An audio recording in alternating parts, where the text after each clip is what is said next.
Assalamualaikum warahmatullahi wabarakatuh. Ada pertemuan menarik teman-teman ya di catatan demokrasi di TV One antara pengacara yang melaporkan Bima kemudian dengan ayahnya Bima yaitu Pak Juliman. Di situ terjadi perdebatan yang sangat-sangat keren teman-teman. Dan jawaban-jawaban dari Pak Juliman juga lugas dalam membela anaknya Bima. Ya. Lalu bagaimana teman-teman? Kita simak sama-sama. Bima, ada Pak Juliman di sana. Ada yang ingin disampaikan kepada pihak keluarga dari Bima? Silakan. Baik, Pak Juli. Ada satu hal yang perlu saya sampaikan bahwa kalau Bapak bicara intimidasi, saya adalah orang pertama, Pak, yang nanti akan membela Bapak kalau kemudian Bapak ternyata diintimidasi dan diberhentikan. Itu satu ya, Pak. Terus yang kedua ada yang menarik nih, Pak Juli, bahwa Bapak menganggap apa yang jadi konten-konten anak Bapak itu dianggap adalah benar. Apakah Bapak juga mengajarkan cara berbicara Lampung Dajjal? Terus kemudian berbicara tentang maaf nih ya, goblok, anjing dan lain sebagainya hanya untuk kepentingannya sendiri, Pak. Ini ya. Apa artinya orang itu sopan santun tapi berkorupsi dan dia berbicaranya kotor tapi tidak korupsi tapi jujur, dia lurus, tegas, berani. Baik mana? Kan sopan santun, etikanya baik tapi berkorupsi. Ingin saya tanya, Pak. Selama ini kita menjaga bagaimana kemudian harus budaya timur itu, Pak, harus tetap dilaksanakan. Saya ingin tanya sama Bapak dulu, ingin tanya sama Bapak, sopan santun, ITK baik, tapi berkorupsi, sama dengan omongan yang anak muda, berkuar-kuar, tapi dia membela negara, jiwanya kebangsaan yang luar biasa. Tapi kalau dia seorang itu istilahnya beretika baik, sopan santun, tapi berkorupsi, ya. Itu menurut Bapak baik yang mana? Lebih baik yang mana? Baik yang anak saya itu tapi tidak korupsi. Pilihannya adalah tidak dua-duanya, Pak. Artinya dia harus berperilaku baik, terus kemudian sopan santun karena tidak semua orang korupsi di situ. Gitu loh. Tidak semua orang korupsi. Dan kemudian yang paling penting, Pak Juli, dengerin dulu Pak Juli. Semakin tinggi tingkat pengetahuan seseorang, maka dia akan semakin santun dalam rangka menyampaikan, karena ini berkaitan dengan ukuran kesopanan, ukuran tata nilai yang dia punya. Boleh ditahan dulu, Pak Juliman dihabiskan, boleh? Silakan Pak, dilanjutkan Pak. Pak Juliman, saya pernah berdebat sama anak saya, bener itu, saya dirujak saya ini. Saya kan memang mengajar kejujuran, sopan santun, tegas beretika baik. Di negara sana sopan santun, orangnya nggak pernah ngomongi tetangganya, nggak pernah. Tapi di Republik kita ini nyonyor, bilangin atasannya, nggak bener. Tapi korupsi di sana, enjoy. Silakan, Pak Ginda. Ya, jadi kalau kami ngelihatnya, Pak, kalau saya ngelihatnya bahwa apa yang dilakukan Bima ini sudah tidak sesuai dengan apa yang kemudian jadi tuntunan kita selama ini. Apakah kemudian dengan kebebasan yang dia punya di negara yang bebas, misalkan menyampaikan pendapatnya dari sana, terus kemudian kita tidak punya kebebasan dan hak yang sama? Ya kan, untuk tidak kemudian melakukan atau menyampaikan hal-hal yang kemudian merendahkan martabat manusia dan wilayah atau daerah misalkan. Ya. Bebas boleh Pak, tapi kemudian nggak boleh kemudian kita harus merendahkan martabat orang lain. Terus kemudian cara-caranya, dan perlu Bapak tahu juga bahwa apa yang disampaikan Bima ini data yang disampaikan di situ itu tidak by data, Pak. Itu loh. Pernah nggak kemudian Bapak tanya, datamu dari mana soal infrastruktur? Berapa biayanya segala macam? Apa hambatannya? Pernah nggak gitu loh? Jangan kita anggap dia berdata. Bang Ginda, jangan rusak, ada videonya, Bang. Bahkan data itu sudah dibenarkan oleh Pak Gubernur, Bu Nuni. Nah, data anak saya itu kan real, depan rumah persis. Bagus, jelek, bagus di depan rumah itu. Raman Utara ya, Raman Utara ini kalau ingin tahu. Nggak pernah namanya punya jalan. Bisa tanya masyarakat itu.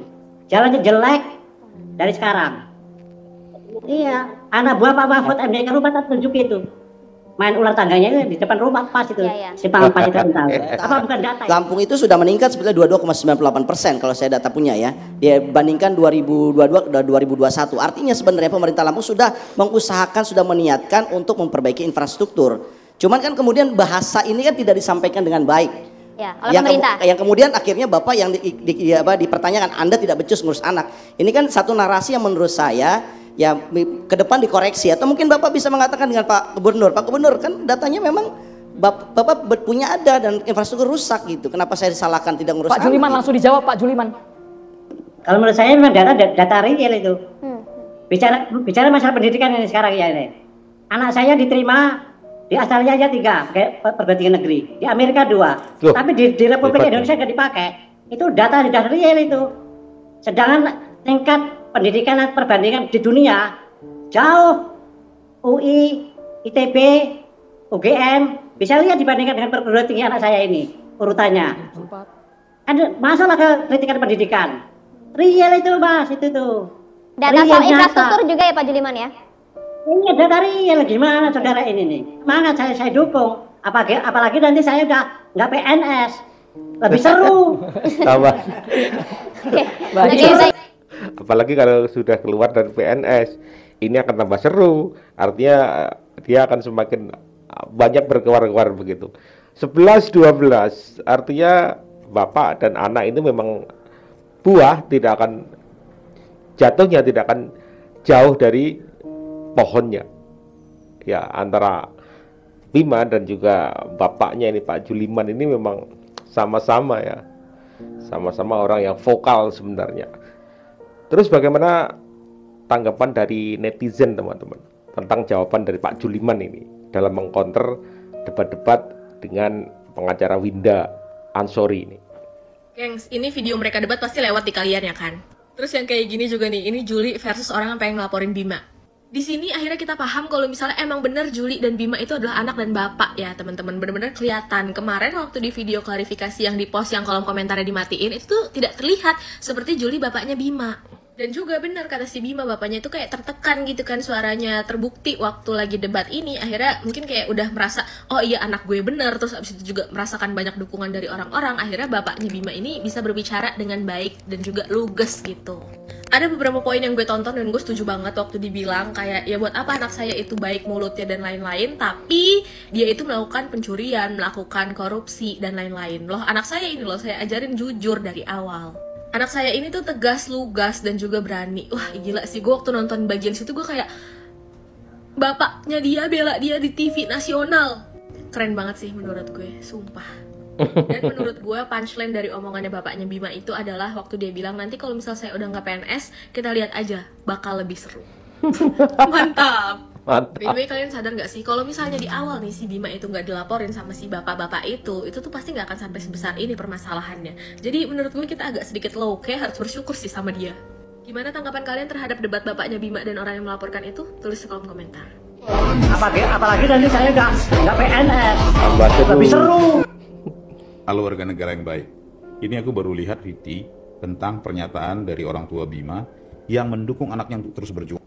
Lebih keren lagi, dia bilang ini akan lebih seru kalau dia tidak PNS lagi, karena saat ini dia masih menjadi seorang PNS. Kalau kemarin kagumnya sama Bima, ini sekarang dengan orang tuanya, yang kalau Bima manggil orang tuanya itu manggil nama ya, karena saking kompaknya gitu ya. Mungkin Bima terobsesi dengan gaya orang-orang liberal di barat gitu ya. Jadi dia manggil orang tuanya Sri dan Juli. Nah Pak Juli ini ternyata lebih kece juga nih, dengan kepolosan dan keluguannya sebagai orang yang Keren Pak Juli. Pernyataannya ini menarik ya. Apalagi kalau sudah tidak PNS, akan lebih seru. Kocak nih orang tua. Jadi apresiasi untuk Pak Juli.